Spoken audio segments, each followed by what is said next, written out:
जी। आजकल जो हम देखते हैं यंग जनरेशन में बेसिकली मेंटल हेल्थ बहुत बड़ा एक कंसर्न आ गया है एंड यंग जन पॉपुलेशन ये बहुत इन चीज़ों से गुजर रही है। जब हम बात करते हैं हर किसी से तो वो बोलता है कि मुझे बहुत ज़्यादा डिप्रेशन फील हो जाता है, मैं अब डिप्रेशन में हूँ। राइट, एंड सर उस चीज़ से कैसे डील करते हैं? राइट। ओके, सो एक आजकल टैग या लेबलिंग ज़रूर हो गई है। मैंने ऐसा महसूस किया है कि आजकल की जनरेशन बिल्कुल भी रेजिलियंस नहीं है। आजकल की जनरेशन को तो कुछ ज़रा सा कह दो तो बुरा लग जाता है, डिप्रेस हो जाते हैं, सुसाइडल हो जाते हैं। तो मैं कहना चाहूँगा कि देखिए, समय के साथ व्यक्ति की भावनाएं, व्यक्ति के व्यवहार, व्यक्ति का सोच विचार बदलता है। हर जनरेशन के अपने कुछ फ़ायदे और कुछ नुकसान होते हैं। आज से 50 साल पहले के नॉर्म्स, हाँ, उस समय की पेरेंटिंग और अभी की पेरेंटिंग में बहुत अंतर है ना?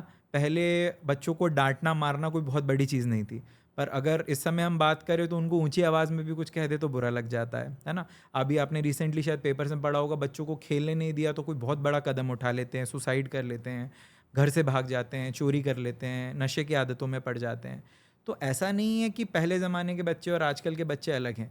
पहले ज़माने का एक्सपोज़र अलग था। पहले ज़माने में जो रीच थी, जो अवेलेबिलिटी थी मोबाइल की, स्मार्टफ़ोन्स की, इंटरनेट की, वो अलग थी और अब अलग है ना?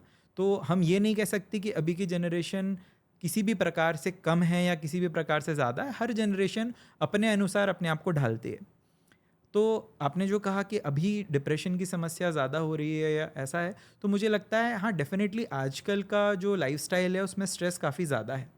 और यही स्ट्रेस कहीं न कहीं आगे चलकर अगर लंबे समय तक बने रहे तो मानसिक समस्याएँ बन सकता है।